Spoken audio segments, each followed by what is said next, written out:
Welcome to Draw My Life Indonesia. Survei menyatakan bahwa banyak nih yang nonton tapi belum subscribe. Sekarang yuk pencet tombol subscribe. Iya, tombol yang merah itu. Dan juga tekan loncengnya. Terima kasih atas partisipasinya. Karena lonceng Anda bahagia kami.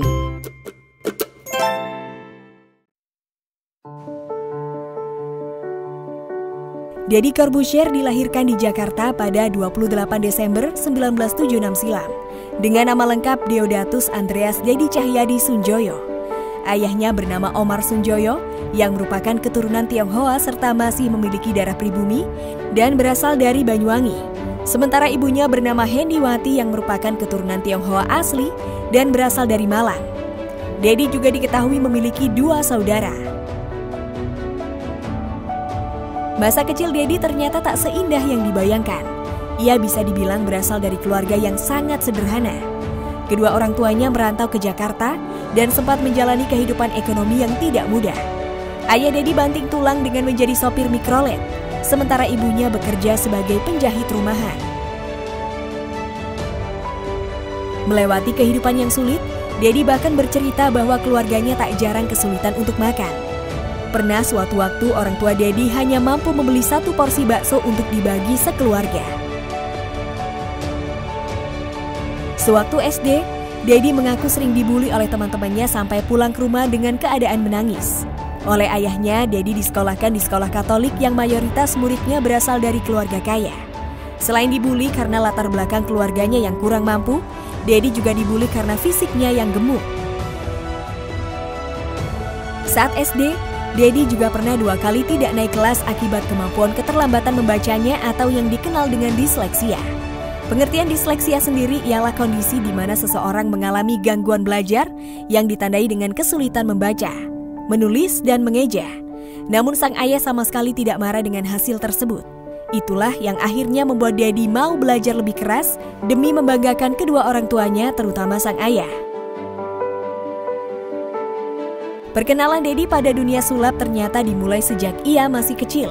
Saat masih duduk di bangku sekolah dasar, Deddy sering menonton aksi pesulap asal Amerika, Mark Wilson, di televisi. Dari situlah ketertarikan Deddy pada dunia sulap mulai muncul. Trik-trik Mark Wilson yang paling membuat Deddy kagum adalah saat pesulap Amerika tersebut mampu mengubah tongkat menjadi bunga dan mengeluarkan burung dari tangannya. Karena ketertarikan yang semakin besar, Deddy akhirnya minta kepada ibunya untuk dibelikan buku sulap. Ia pun bisa menghabiskan waktu berjam-jam untuk mempelajari trik-trik sulap. Deddy juga pernah dibelikan alat sulap seharga Rp600.000 oleh sang ayah. Hal ini sempat membuat Deddy sedih karena ia tahu kondisi keuangan ayahnya saat itu. Mengingat uang tersebut bisa digunakan untuk keperluan lain. Dari sini Deddy bertekad agar bisa menjadi pesulap yang sukses. Hingga akhirnya, karir profesional sebagai pesulap dimulai saat Deddy berumur 12 tahun. Saat itu ia diminta tampil unjuk keahlian sulap di dunia fantasi Ancol.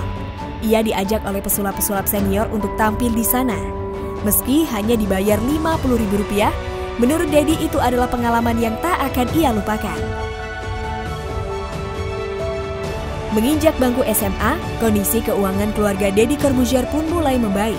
Ayah Deddy dipercaya sebagai seorang manajer di salah satu perusahaan mesin asal Jepang. Di masa itu, Deddy pun berkesempatan ikut sang ayah perjalanan dinas ke Israel.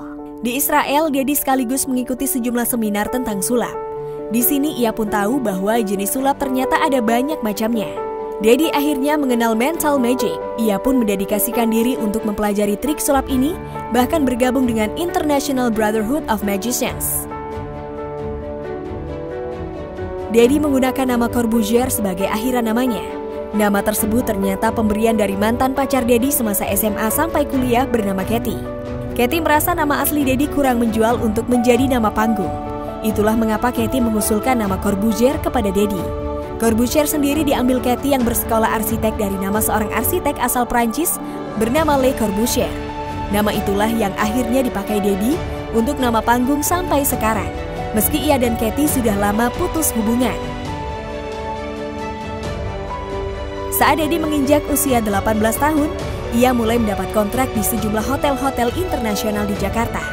Deddy harus menampilkan pertunjukan sulapnya di sejumlah hotel mewah di Jakarta. Lalu pada tahun 1998, Deddy Corbuzier pertama kalinya tampil di televisi. Ia tampil dengan gaya khasnya zaman dulu, rambut botak di bagian depan dan rambut panjang yang dikuncir di bagian belakang. Ditambah riasan eyeliner hitam tebal yang selalu menjadi ciri khas Deddy Corbuzier. Di masa itu, ada sebuah acara musikal yang bernama Impresario 008 yang menjadikan Deddy sebagai bintang tamu untuk unjuk keahlian sulapnya. Dari acara itu, nama Deddy semakin dikenal. Di tahun yang sama, Deddy mendirikan sebuah komunitas untuk para pesulap. Komunitas yang dinamakan Pentagram Management ini berhasil melambungkan nama-nama pesulap lain seperti Romy Rafael dan Demian Aditya. Seiring dengan karirnya sebagai pesulap yang menanjak, aksi sulapnya kala itu memang bisa dibilang cukup berbeda dibandingkan pesulap yang lain. Ia menggabungkan efek psikologi, kekuatan membaca pikiran, dan psikokinetik. Salah satu aksinya yang paling terkenal adalah mampu mengendarai kendaraan dengan mata tertutup, melakukan pertunjukan sulap dengan durasi terlama hingga menebak sebuah headline media. Tahun 2009, Deddy Corbuzier memiliki ide untuk membuat ajang pencarian bakat pesulap muda di stasiun televisi. Acara tersebut akhirnya dinamakan The Master, yang tayang perdana di RCTI. Tak disangka, acara The Master menuai kesuksesan besar sampai akhirnya berlanjut hingga 5 season, yakni dari tahun 2009 sampai 2012. Sejumlah pesulap terkenal yang dulunya jebolan The Master, antara lain Limbat, Denny Darko, dan Joe Sandi. Perjalanan panjang Deddy Corbuzier sebagai pesulap akhirnya mendapat apresiasi pada tahun 2010. Di tahun tersebut, Deddy berhasil mendapatkan penghargaan Mentalist of the Year. Penghargaan itu diberikan oleh Merlin Awards yang dibentuk oleh Asosiasi Pesulap Internasional. Dengan kata lain, Deddy diakui menjadi mentalist terbaik di seluruh dunia. Deddy tentu sangat bangga dengan pencapaian yang ia raih ini. Ia pun mendedikasikan penghargaan tersebut untuk ayahnya yang telah tiada. Tanpa dukungan orang tua, tentu Deddy merasa tak akan sampai di titik ini. Karir sulap Deddy Corbuzier memang berkembang sangat pesat. Sejumlah pesulap dunia diketahui pernah berkolaborasi dengannya, antara lain Todd Diamond, Jeff McBride, Pierre Jeanette, dan J. Scott Berry. Siapa sangka, dengan menjadi mentalist, Deddy saat itu bahkan sudah bisa berpenghasilan sebesar 2 miliar rupiah dalam waktu sebulan. Berbicara soal kehidupan pribadi Deddy Corbuzier, ia menikah dengan Kalina Oktarani pada tahun 2005. Dari pernikahan tersebut, mereka dikaruniai seorang putra yang bernama Aska Nikola Corbuzier. Pernikahan tersebut bertahan selama 8 tahun lamanya, yang kemudian di tahun 2013, keduanya resmi bercerai.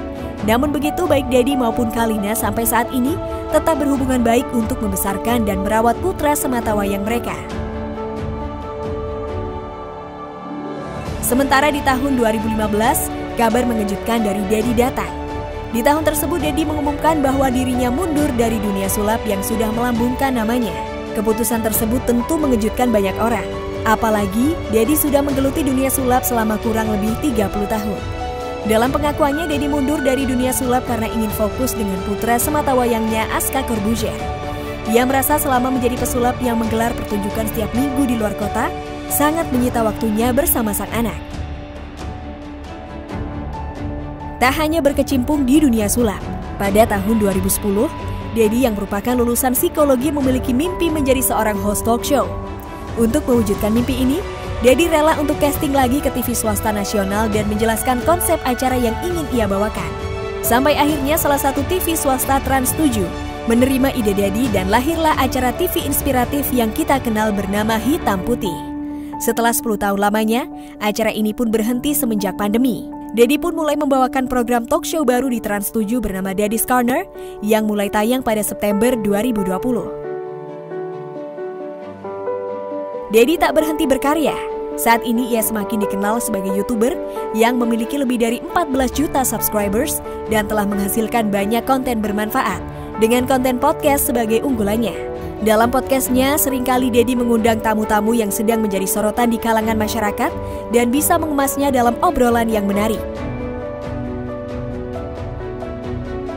Tahun 2019 menjadi langkah perjalanan spiritual yang baru bagi Deddy Corbuzier. Di tahun ini, ia memutuskan untuk menjadi seorang mu'alaf. Pada tanggal 21 Juni 2019, ia mengucapkan 2 kalimat syahadat dengan dibantu Gus Miftah. seorang pemuka agama Islam yang juga merupakan sahabat Deddy Corbuzier. Kepindahannya menjadi seorang muslim murni karena keinginannya sendiri yang sudah mempelajari agama Islam sejak lama, bertahun-tahun sebelumnya. Itu dia kisah perjalanan Deddy Corbuzier yang saat ini masih tetap eksis dengan berbagai bidang yang ia geluti. Hal ini mengajarkan kita bahwa kekonsistenan dan kerja keras sangat diperlukan jika kita ingin meraih kesuksesan di satu bidang. Karena jika sangat passionate pada suatu bidang, jangan pernah menyerah untuk memperjuangkannya. Sebab siapa yang tahu jika kesuksesan menunggu di depan mata.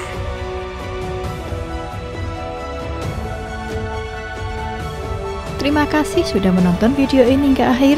Jangan lupa like, subscribe, dan komen di kolom komentar apabila ada tokoh atau artis yang ingin kalian tonton selanjutnya.